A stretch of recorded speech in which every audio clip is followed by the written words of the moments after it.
Hey everyone, this is our Sunday Bible study for February 28th, 2021. We're finishing up the quarter today, still using the foundations material from the Gospel Advocate, and we are in the book of Genesis. We're in lesson 13, the last one for this quarter, and we are in Genesis chapter 50, and noticing verses 15 through 26, which is the end of the book. I want to remind you that there are classroom books set out in the auditorium.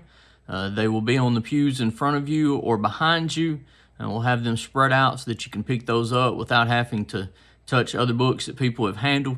And so make sure you get a new classroom book, because next week that's where we're going to be starting a new quarter. We're going to be looking at the letters to the Thessalonians. And so I hope that you will pick those books up so that we can continue to study together like this on Sundays. And so we're in Genesis chapter 50, in verses 15 through 26. When we closed out last week's lesson, we noticed the death of Jacob. And what we will notice at the end of this lesson is the death of Joseph. The author begins in the introduction. He says, when Joseph first revealed his identity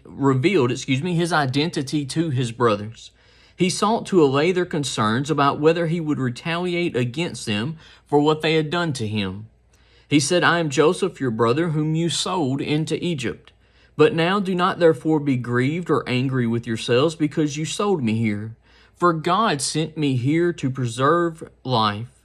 For these 2 years the famine has been in the land, and there are still 5 years in which there will be neither plowing nor harvesting.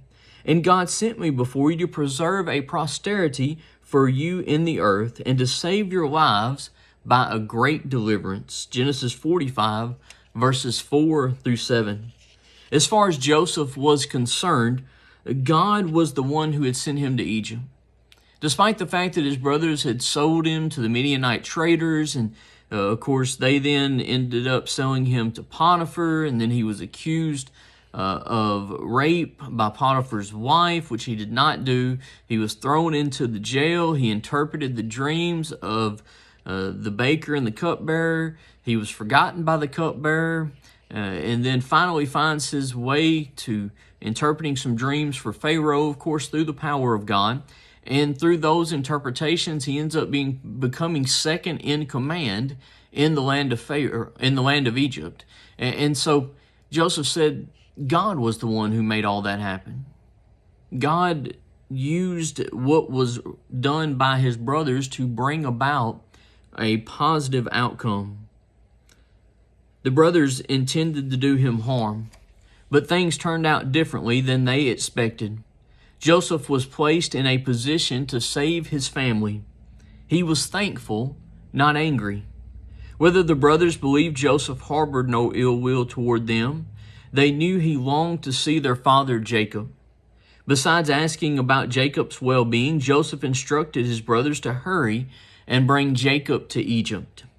It's possible that the brothers believed that preferential treatment they received once the family moved to Egypt was because of Joseph's relationship with Jacob.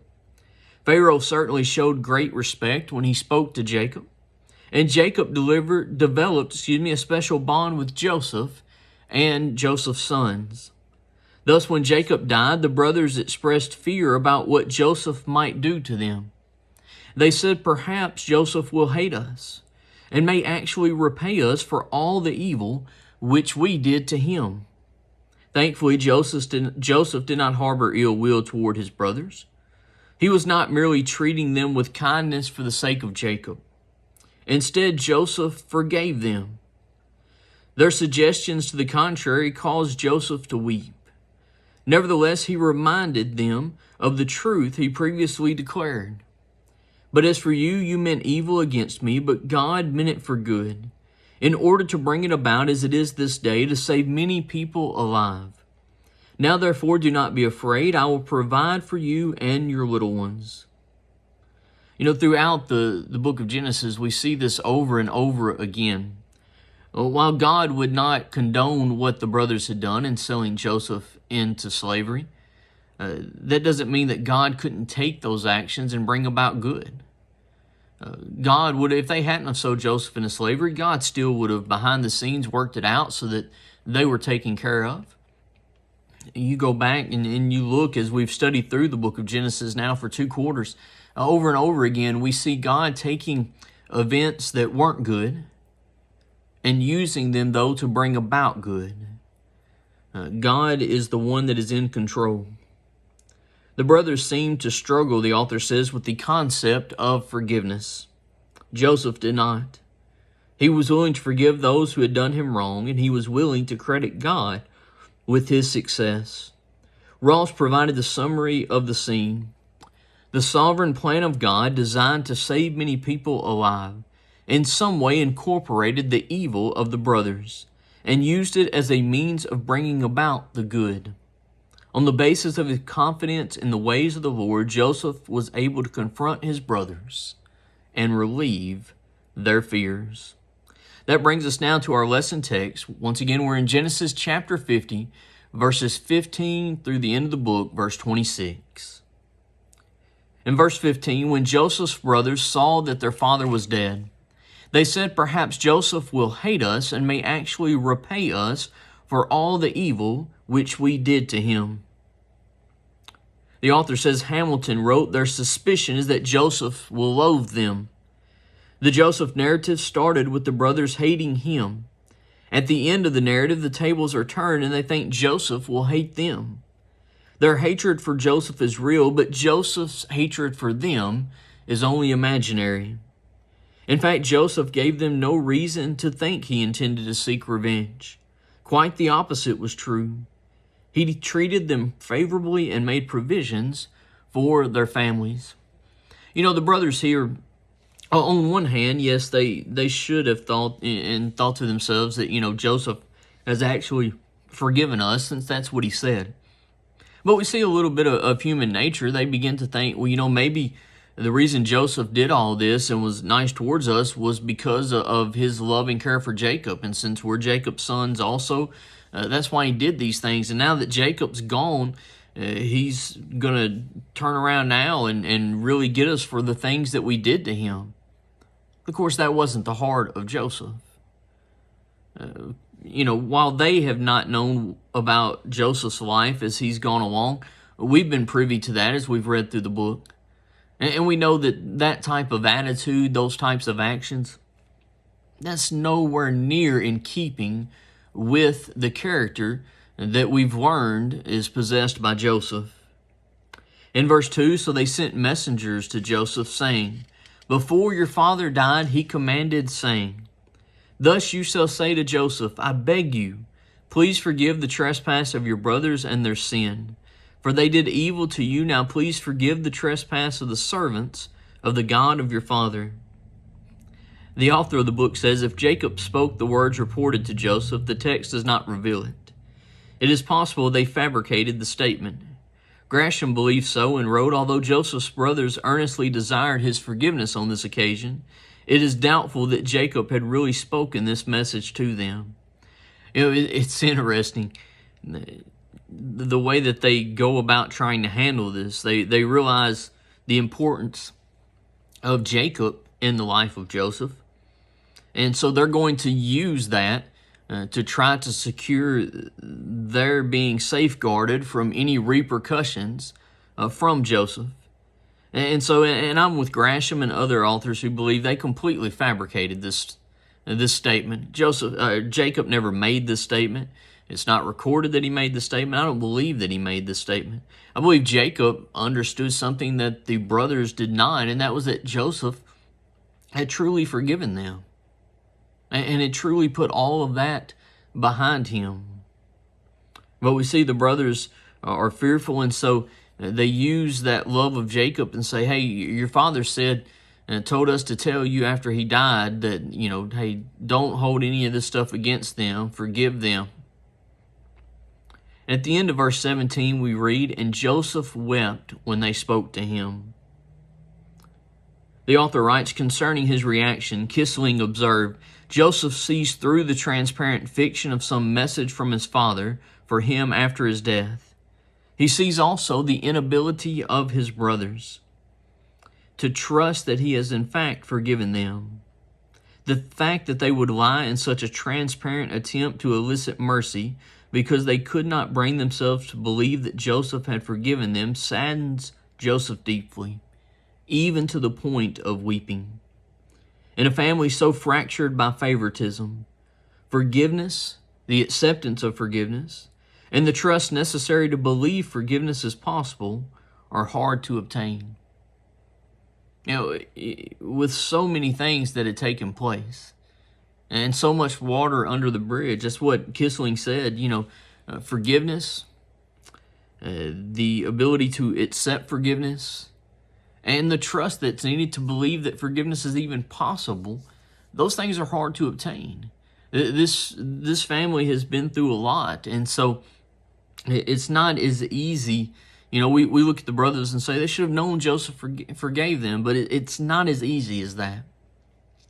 It's interesting as I thought about the lie that the brothers tell Joseph. It was so, as the author says, so transparent. It's like your children when they've done something and you ask them about it and they're trying and they don't want to get in trouble, and so they just make something up, not realizing that what they're saying is completely transparent. It's obvious what has happened and what they've done. Many times with our children, if that's taking place, I tell them, it's worse if you lie than if you just tell the truth. And here, Joseph's brothers should have just come to him and said, hey, look, we're scared you're going to retaliate against us now that our father's dead. And we see that thought makes Joseph weep. Once again, we see the character of Joseph here. He's concerned about his family. These are his brothers. He's not looking to retaliate against them. He's looking to take care of them. In verse 18, then his brothers also went and fell down before his face, and they said, behold, we are your servants. There's been numerous times that the brothers have bowed before Joseph. They bowed when they came to get grain. And we see them bowing on this occasion. There were other occasions where that took place. And I've often wondered, it's never mentioned, but I've often wondered if they ever thought about the dreams that Joseph told them about.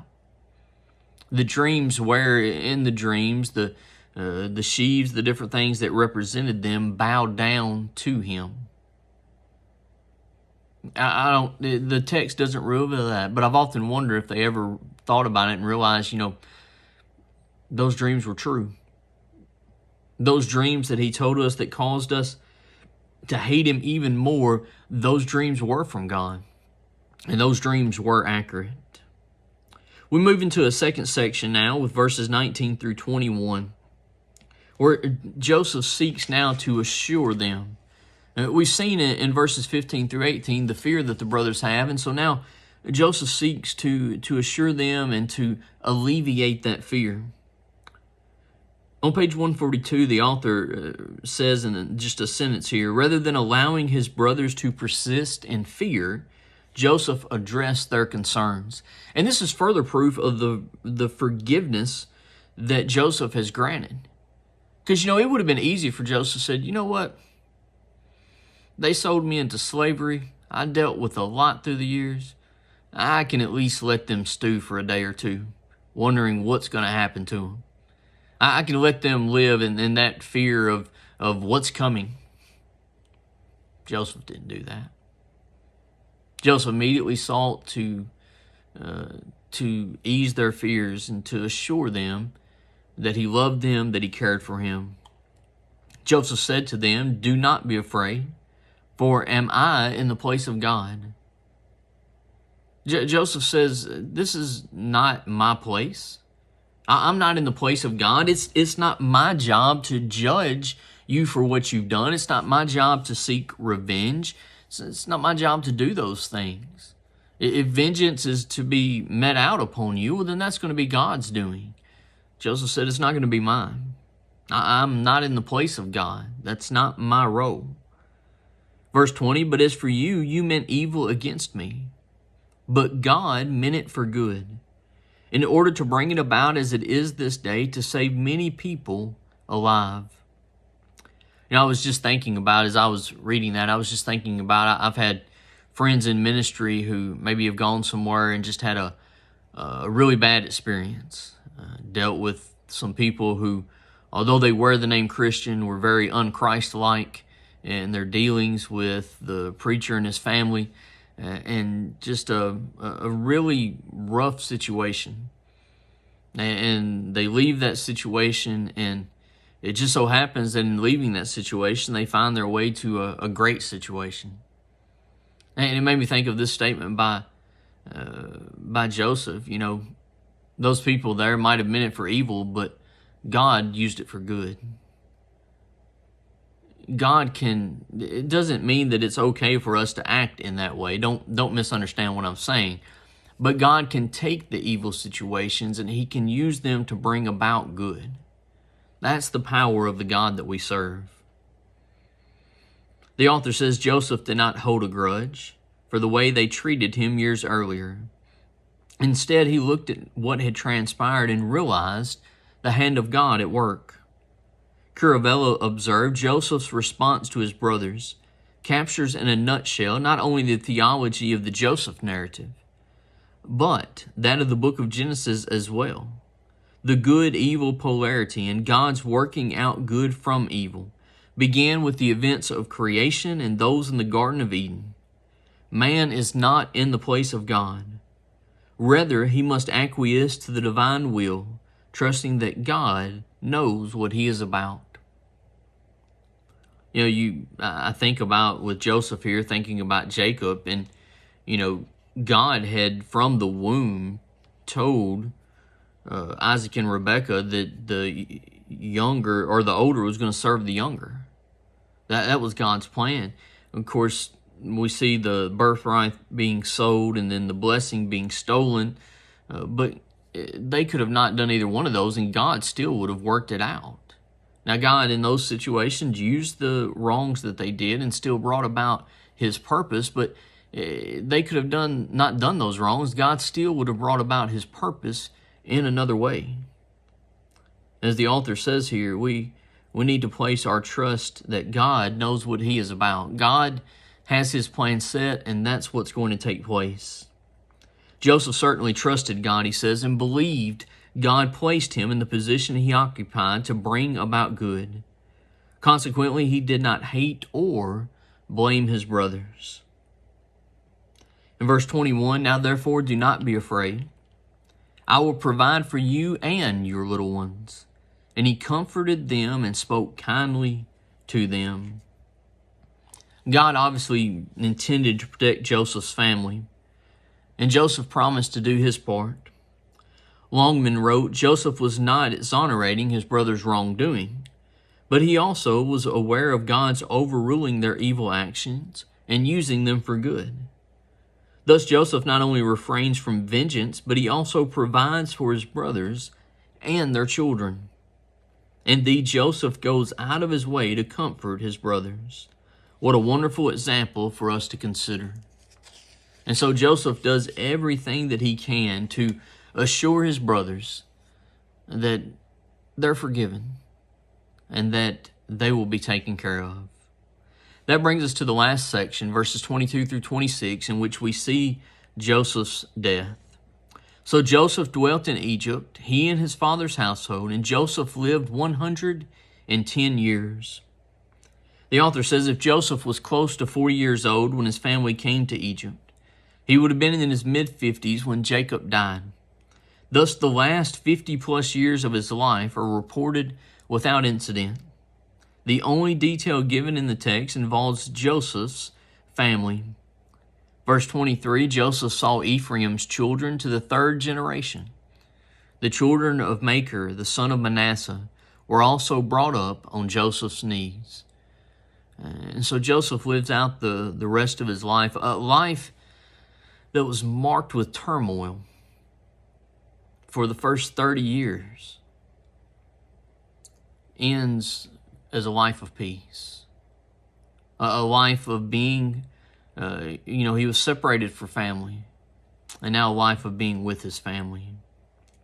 Regarding Joseph's lifespan, Steinman wrote, since 110 years was considered by Egyptians to be the ideal lifespan, Joseph's 110 years, all but 17 of them in Egypt, mark him as especially blessed by God to the very end of his days.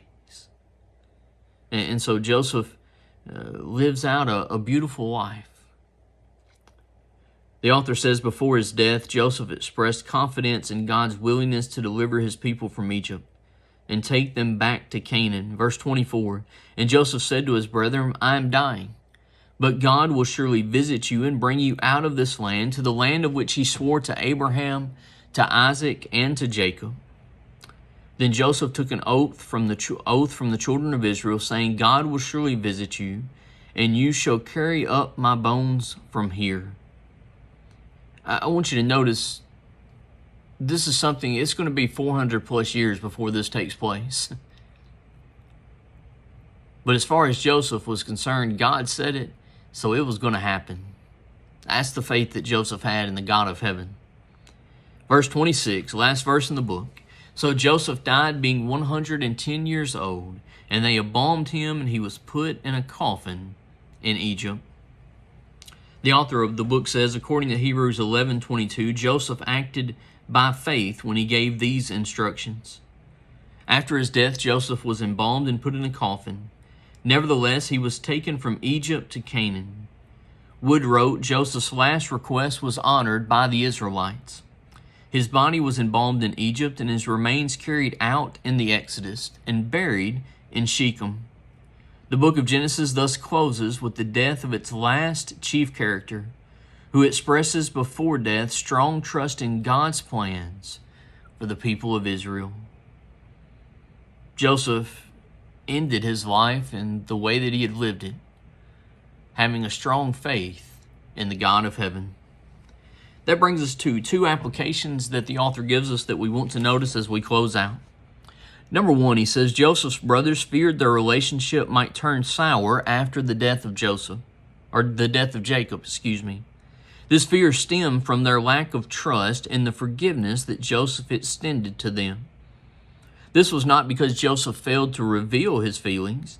He plainly told them, do not therefore be grieved or angry with yourselves because you sold me here. His feelings were genuine. He held no grudge. They evidently failed to forgive themselves. This reminds us that forgiveness is difficult to grant and to receive. You know, I think sometimes, especially if you have a strong conscience and a strong understanding of God and a desire to do His will, sometimes because of that, we have a hard time forgiving ourselves. There was a lady at a previous congregation that I worked with that she would apologize for the same thing, and I'm not exaggerating, like a dozen times. Even after you've said, it's fine, I forgive you, don't worry about it, she would continue to. She had a really hard time forgiving herself, and it affected her self-esteem. It affected her character and her overall demeanor. We need to, when someone forgives us, when God forgives us, we need to forgive ourselves. Forgiveness is difficult to grant, but also sometimes it's difficult to receive as well. The second thing he says is Joseph's kindness to his brothers provides us with a wonderful example to consider. Although they anticipated he might deal harshly with them after Jacob's death, he did not. Instead, he comforted them and spoke kindly to them. The New Testament calls upon us to be kind to others as well. Paul wrote, and be kind to one another, tender-hearted, forgiving one another, even as God in Christ forgave you. You know, if I was to pick out a verse of how we should deal with one another as Christians when there are issues and problems, it would probably be Ephesians 4:32. Be kind to one another, tender-hearted, forgiving one another, even as God in Christ forgave you. That wraps up our study of the book of Genesis. As I said, next week we will start a new quarter. It will be the first lesson of a new quarter, and we're going to be looking at Paul's letter to Thessalonica as he writes to the Christians there in that city. And so I hope you'll make sure, once again, for those who are members, make sure you pick up a book so you'll have that available to you. And we'll continue to study every Sunday through this means until we're able to meet together again and do it in person again. Thanks for tuning in. Remember, friends, stay healthy, and stay hopeful, stay holy, and I hope you have a great day.